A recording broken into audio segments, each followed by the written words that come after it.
lo que les estaba diciendo, no sé hasta dónde se alcanzó a escuchar, que así yo tuviera, acá tengo 2 periodos, pero así tuviera más periodos, siempre los ponderadores que voy a usar en la fórmula son los ponderadores del periodo base, ¿sí? En este caso, vamos a suponer que calculamos 2018 y 2019, en los dos usamos 0,37 como ponderador de carne, 0,56 de leche, 0,07 de bebida, ¿sí? Entonces, y después sí, por supuesto, que mi año considerado va a ser el 2019, en el numerador voy a poner los precios del 2019 de cada uno de estos 3 bienes, y en el denominador, que son los precios del año base, los precios del 2018. Entonces, ¿cómo podríamos empezar a armar nuestra formulita? ¿Sí? Es sumatoria de ponderador. Arrancamos con carne, ¿sí? ¿Cuál es el ponderador sub-0 de carne? 0,37. Perfecto, 0,37. A eso lo tenemos que multiplicar por el precio de la carne, ¿de qué año en el numerador? 2019. Perfecto, 2019. Ah, justo nos quedó la tablita. A ver, vamos a traer la tablita de los precios, así la tenemos más a mano.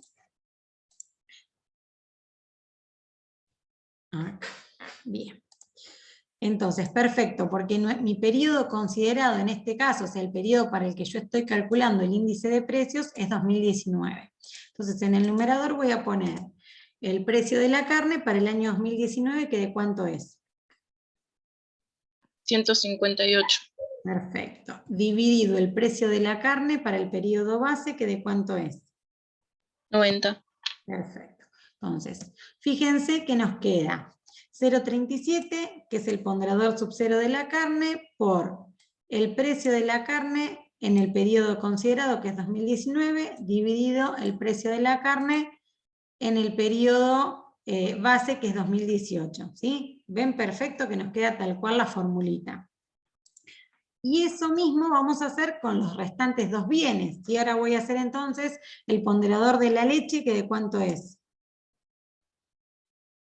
0,56. 0,56 por el precio de la leche, ¿en qué periodo? 2019. Perfecto, sobre 70, que es el precio de la leche en el periodo base. Y por último, 0,07, que es el ponderador de la bebida, por el precio de la bebida en 2019, que es 121, dividido el precio de la bebida en el periodo base, que es 100. ¿Sí? ¿Me van siguiendo más o menos hasta acá? Fíjense que estoy replicando la formulita que tenemos acá, ¿sí?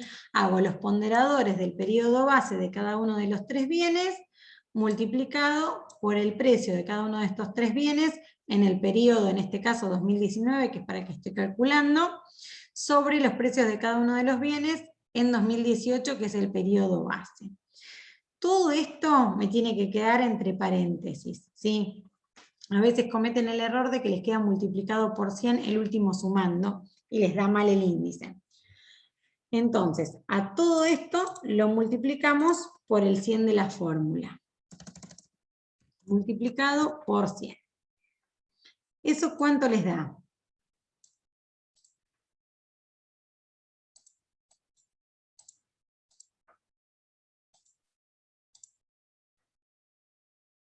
(0,37 por 158 sobre 90, más 0,56 por 140 sobre 70, más 0,07 por 121 sobre 100, todo eso multiplicado por 100. Ese va a ser el índice de precios al consumidor para el año 2019 con base en el 2018. ¿Eso cuánto les da?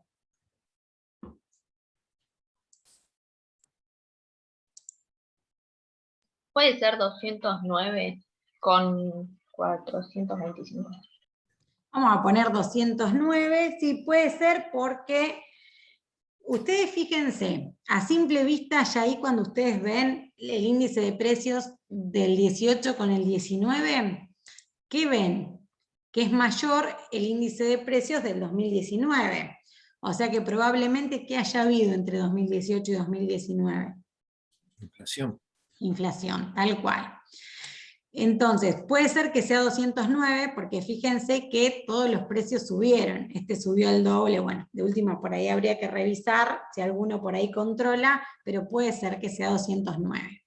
Una cosa importante antes de calcular la inflación, fíjense que yo acá puse bebidas con una cantidad muy chiquitita, ¿sí? Eso lo hice a propósito, ¿por qué?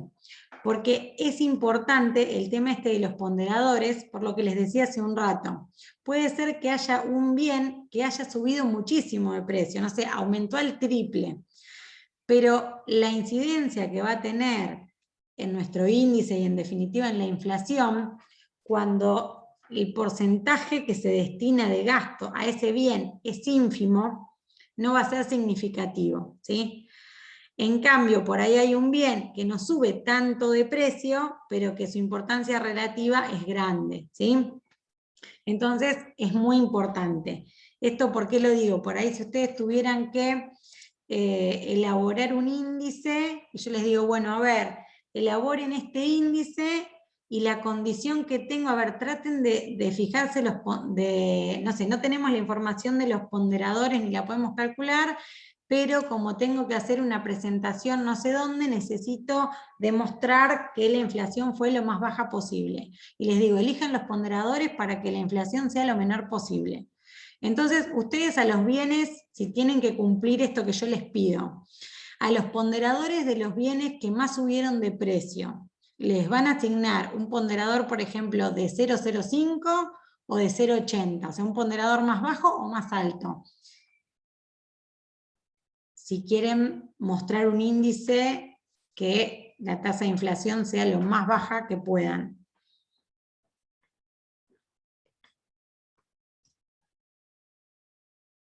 El de 005, creo que había dicho 005. Claro, perfecto. Un ponderador lo más bajo posible, porque entonces ese bien que subió mucho de precio, al tener una incidencia relativa bajita, morigera o atenúa el efecto de la suba de los precios, ¿sí? Y a los que por ahí subieron poquito les asigno ponderadores más altos. Y lo mismo, si yo quiero mostrar mucha inflación, hago lo contrario. Asigno ponderadores, esto es como un ejemplo como para que vean, digamos, por qué es tan importante, digamos, estos ponderadores. Porque no es lo mismo que suba un 10% un bien que yo consumo poco, un bien que yo consumo mucho, o cualquier variación, ¿sí? Entonces, ahora nosotros tenemos el índice de precios para el 2018 y el índice de precios para 2019, y ahora sí ya estamos en condiciones de calcular la inflación entre ambos periodos, ¿sí? La inflación sí es una variación porcentual, en este caso sí este por 100 es muestra de que estoy calculando una tasa de porcentaje. Entonces, en este caso, la variación porcentual de los precios entre dos periodos cualquiera, en este caso 2018 y 2019, pero como para que les quede la fórmula genérica para calcular, ustedes lo que hacen es el índice de precios del periodo más reciente menos el índice de precios del periodo más lejano, que en este caso sería el índice de 2019, que ya acá ya podemos ir completando, que les dio 209, menos 100, que es el índice de precios para el 2018, dividido el índice de precios del periodo más antiguo, ¿sí? 2018, entre estos dos. Dividido 100 por 100. ¿Eso cuánto les da?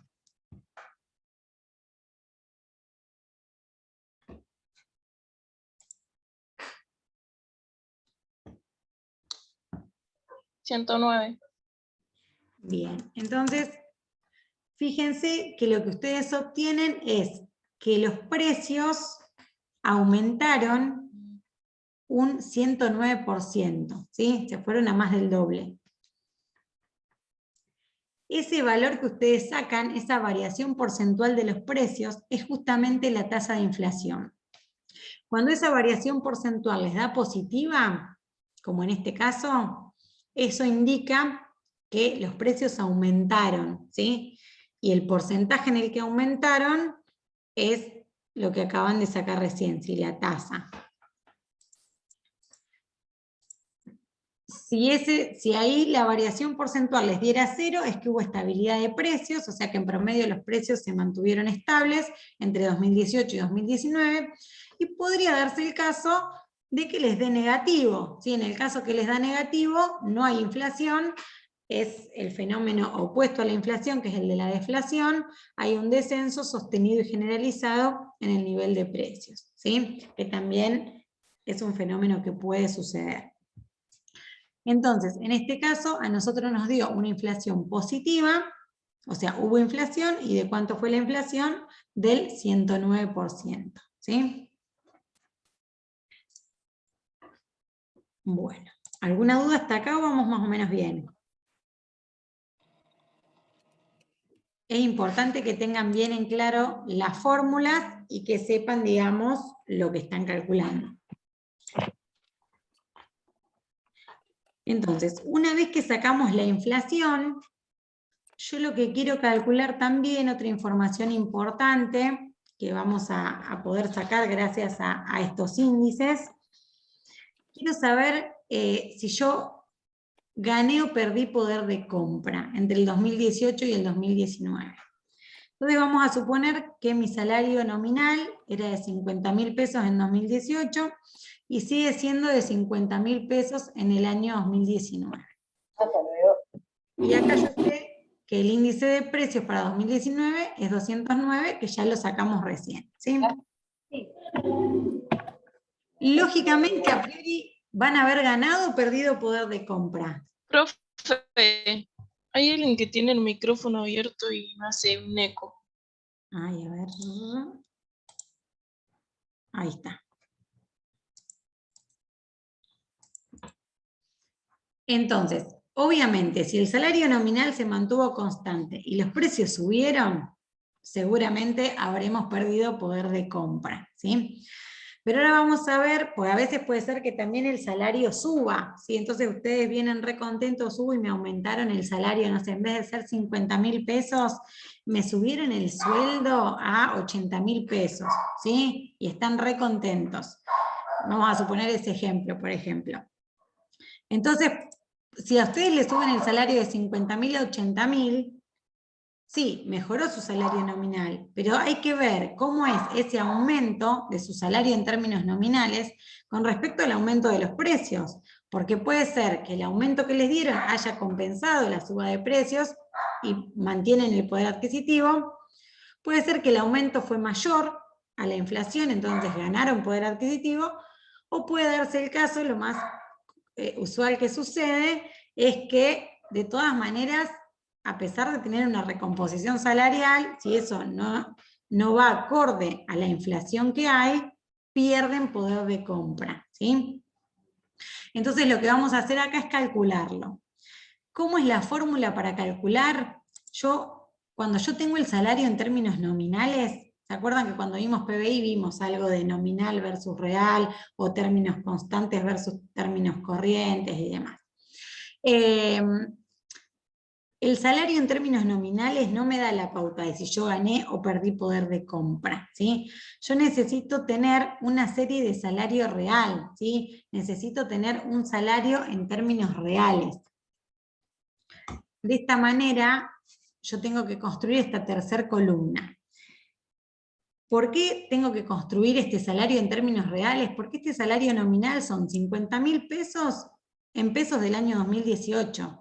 Que está bien, o sea, siguió la misma, digamos, el peso siguió vigente tanto en 2018 como en 2019. Pero ¿qué pasaba? Los bienes, seguramente, ya vimos que no valían lo mismo en 2018 y en 2019.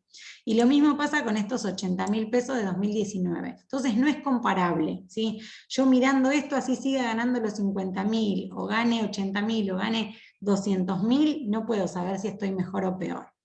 Entonces, para construir una serie de salario real, yo lo que tengo que hacer es monetizar el salario de 2018 y de 2019 en pesos de un mismo año. Entonces yo hago toda la serie valorizada en pesos de un año específico, y ahí sí puedo comparar, porque está todo valorizado en pesos de un mismo periodo. Entonces ahí sí, si yo veo 50.000 y 80.000, digo, ah sí, mi salario en términos reales mejoró. Para construir esta serie de salario real, es importante tener un periodo base, porque justamente si yo tengo mi salario nominal y un índice de precios con base en un periodo, el salario real lo voy a expresar en pesos del periodo base. Y la fórmula es muy simple, ¿sí? Yo para calcular el salario real del año 2018 con base en 2018, tomo esta primer filita y digo, el salario nominal del 2018, ¿de cuánto fue? De 50.000. Dividido el índice de precios para el 2018 con base en 2018 fue 100.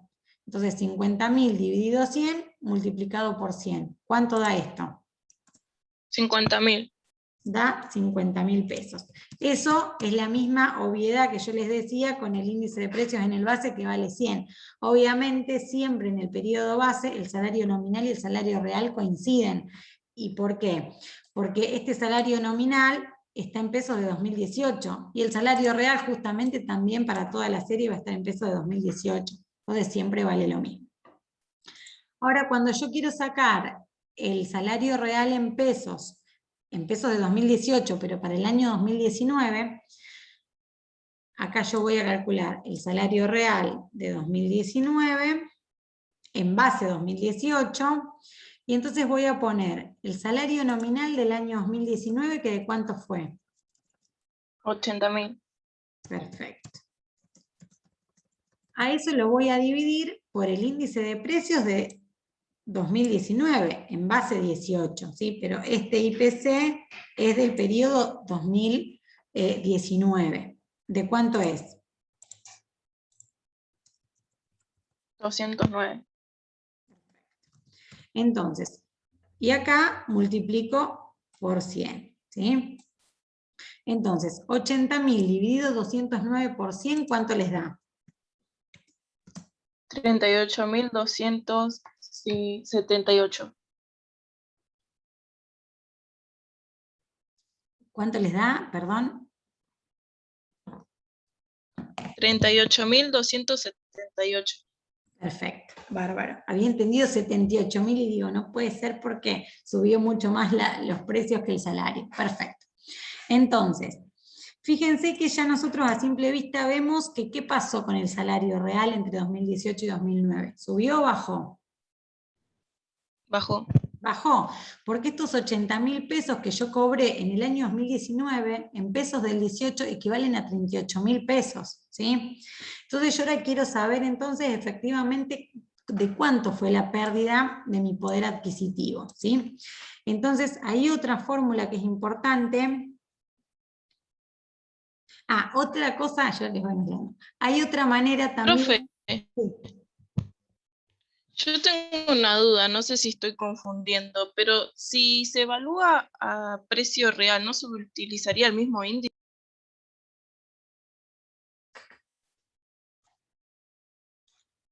Perdón, si se evalúa en términos reales,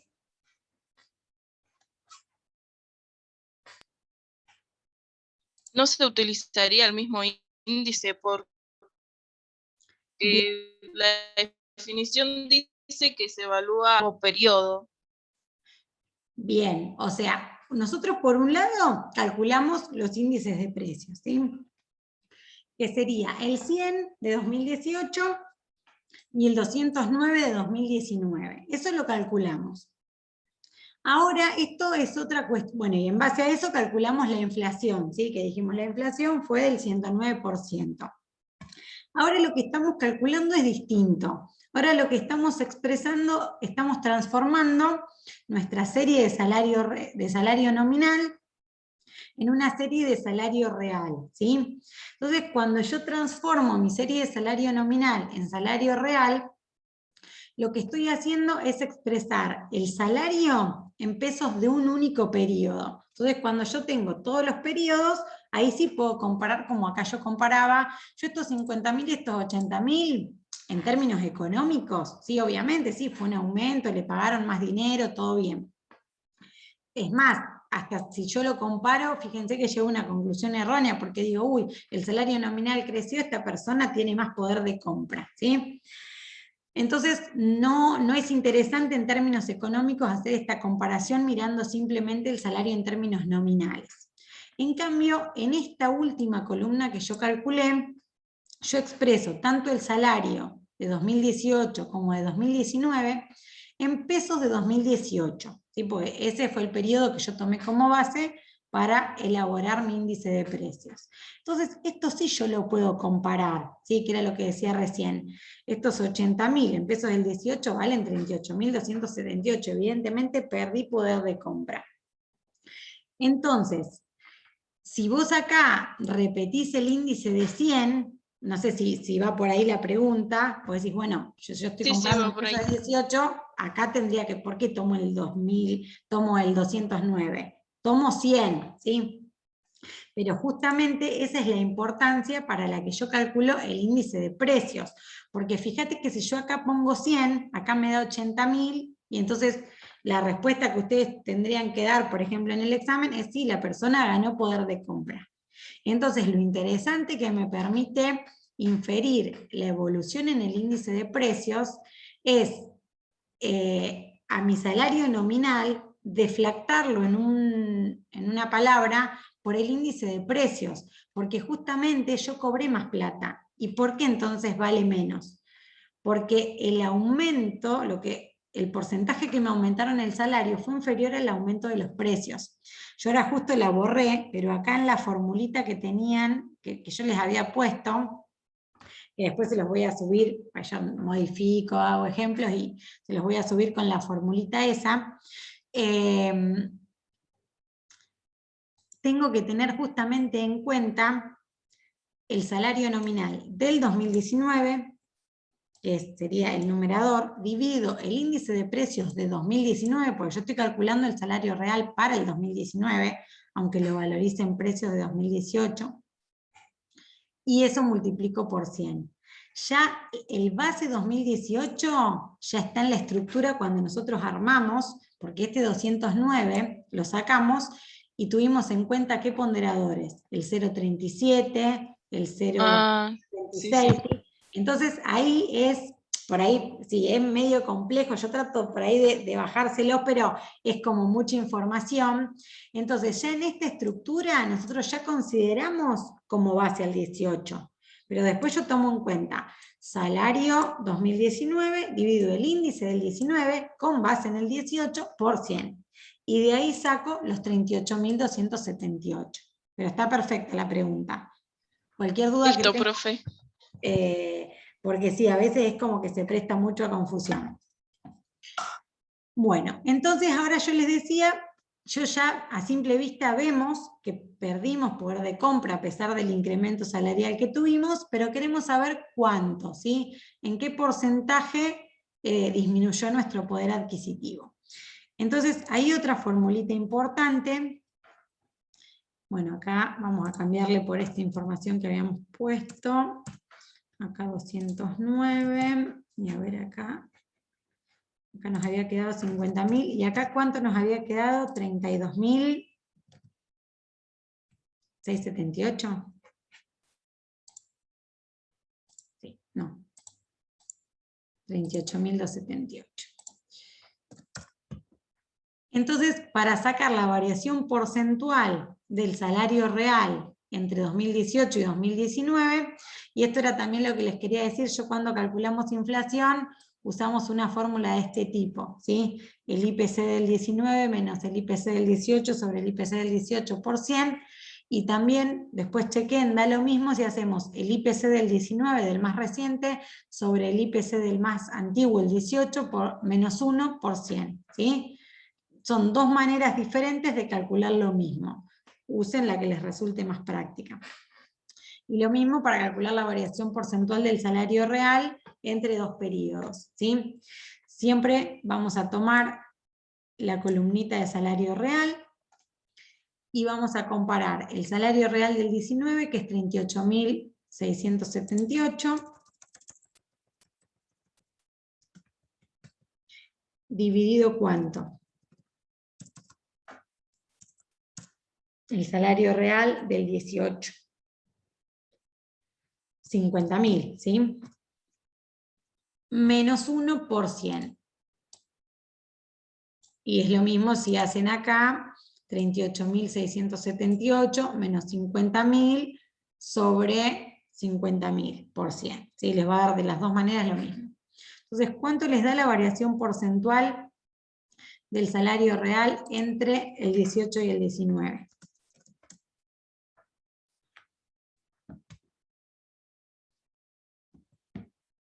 A ver, vamos a hacer 38.678 dividido 50.000 menos 1 por 100. Eso les da 0,22 menos 0,22. Me da menos 0,22 o menos 22%. Lo interesante acá es que cuando el signo de la variación porcentual del salario real me da negativo, es que yo pierdo poder de compra, ¿sí? En este caso, se pierde poder de compra 22%, si es la pérdida de poder adquisitivo de la persona. Cuando me da 0, mantengo inalterado mi poder de compra, y cuando me da positivo, gane poder de compra, ¿sí? Puede darse el caso que les dé positivo. Entonces, pensemos un poquito en este caso. Vamos a suponer una pregunta de examen que se les dice: ¿cuánto debería reclamarle de aumento a su empleador para mantener el mismo poder de compra del año 2018? Entonces, ¿cuánto pedirían ustedes?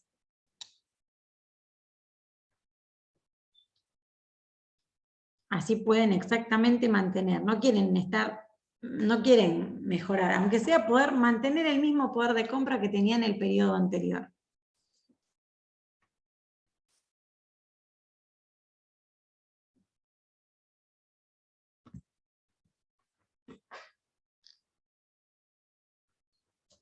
Arriesguen. A ver, ¿cuánto les gustaría pedir? ¿O qué piensan que sería razonable pedir para mantener el poder de compra? En este caso sería multiplicarlo 0,22. Bien, en realidad fue una maldad insistir en la pregunta, pero es lo que siempre les pasa en el parcial. Por eso hago mucho hincapié en esto. Entonces vamos a suponer que ustedes dicen, bueno, a ver, yo perdí un poder de compra de 22%. Entonces voy a reclamar un 22% de aumento y así mantengo perfecto mi poder de compra, ¿sí? Entonces, vamos a aplicar el 22% a los 50.000 que yo cobraba, ¿sí? Entonces nosotros vamos al empleador y le decimos, no, yo estuve en la clase de macroeconomía y no me alcanza y yo pierdo poder de compra. Necesito un aumento del 22%, que fue lo que cayó mi poder de compra. ¿Qué me va a decir el empleador? ¿Cuánto me debería pagar cuánto debería ser en pesos el importe acá? Ah, claro, te da menos que 80.000. Claro. Te da 61.000. Entonces da 61.000, ¿sí? Pero está perfecto, porque aparte es lo que razonan. Yo por ahí las hago a propósito, porque es como que de esto después no se olvidan más, sino peor que cometan el error. Pero siempre en los exámenes la mayoría pone el 22%. Y entonces, ¿qué pasa? Ustedes, está bien ese 22%, no es que esté mal calculado, está bien, yo perdí un 22% de poder de compra. Pero para yo poder mantener inalterado mi poder de compra, mi salario tiene que subir en la misma proporción que subieron los precios, ¿sí? Entonces, vamos a poner por ahí un ejemplo más fácil, ¿sí? Vamos a suponer que la inflación fue del 50%, ¿sí? Entonces, el índice acá es 150. Entonces, la inflación fue del 50%, mi salario tiene que subir también en un 50%, ¿sí? Entonces tendría que ser de 75.000. En el ejemplo que teníamos nosotros, les tiene que aumentar el sueldo en un 109%, o sea, van a cobrar un poquito más de 100.000 pesos, ¿sí? Puse así para hacer números más fáciles. Entonces, fíjense ahora si ustedes hacen 75.000 pesos dividido 150 por 100. ¿Cuánto les da?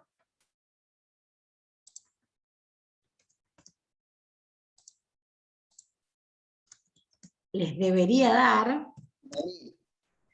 50.000. ¿Sí? Entonces fíjense que con un aumento del 50% del salario, ustedes mantienen inalterado su poder de compra. Entonces ustedes siempre piénsenlo así.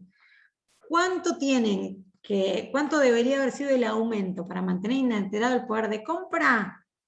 Lo mismo que suben los precios, porque piénsenlo por ahí con un ejemplo sencillo. Yo gano 50.000 pesos y me gasto todo el ingreso por mes en un bien, ¿no? En el único bien que hay en la economía, ¿sí? Vamos a suponer que es el bien A. Y el bien A pasa a valer el doble, ¿sí? Entonces, mi sueldo tiene que pasar a valer el doble para que yo pueda comprar ese mismo bien que consumo todos los meses, ¿sí? Entonces, siempre mírenlo desde esa óptica, ¿sí? Bueno, más o menos, después ustedes miren tranquilos el videíto, la info, lean eso, y por ahí damos como, por ahí la clase que viene, si surgen dudas o lo que sea, lo podemos ver mejor. Pero les digo como las claves, digamos, en lo que ustedes tienen que hacer hincapié y en lo que son en general los errores más frecuentes que tienen. Es importante que ustedes tengan en claro esta formulita, ¿sí? Y que no se confundan, porque a veces se la complican más en los ejercicios que lo que realmente es, ¿sí? Por ahí en parciales, no sé, como que calculan, no sé, son 5 años y calculan ponderadores para los 5 años. Y acuérdense que siempre los ponderadores son fijos del base. A veces pueden tener la información de los precios y a veces pueden tener, en vez de la información del precio, una tabla que les muestra la evolución de los precios de los bienes. Es exactamente igual, ¿sí? Es exactamente lo mismo. Entonces lo que aplican es directamente la fórmula. Los ponderadores, otra cosa también que se equivocan bastante, yo acá cambié el ejemplo, pero en el video les puse otro ejemplo.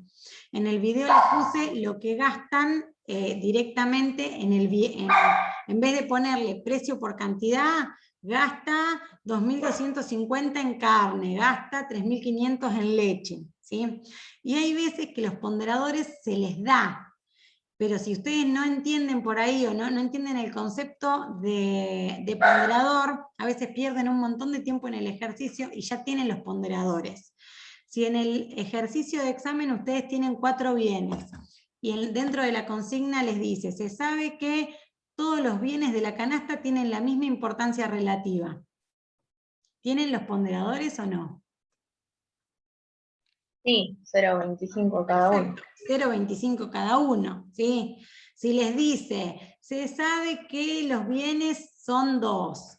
Bueno, igual con 2 bienes no va a ser el examen, pero por ejemplo, los bienes son 2. Carne y leche. El 80% de su ingreso lo destinan a carne. Entonces ustedes ya saben que 0,8 es carne y 0,2 va a ser el otro bien, ¿sí? O también puede darse el caso que los ponderadores los tengan que determinar ustedes con cierta condición, ¿sí? Sabiendo que tal cosa. Entonces ahí tienen que jugar con eso, por eso es importante la pregunta que yo les hacía hace un rato, de tener en cuenta eso. Si la importancia relativa es muy alta y el precio sube mucho, o al revés, ¿cómo juega eso? ¿Sí? Si no, por ahí me faltan datos, y hay veces que hasta ya lo tienen en una tablita. Y lo que sí, a veces tienen de todos los periodos, recuerden que solamente nos interesa del base, porque justamente lo que mantenemos son fijas esas cantidades. Bueno, después la fórmula de la tasa de inflación, la variación porcentual de los precios. También a veces confunden mucho lo que es inflación con lo que es pérdida del poder adquisitivo. Inflación es aumento sostenido y generalizado de precios de unos bienes. Entonces, cuando ustedes hacen una variación porcentual de precios, eso si es positivo es inflación, ¿sí? o si es 0 no variaron los precios, o si es negativo hay deflación. Pero la variación porcentual de los precios es el indicador.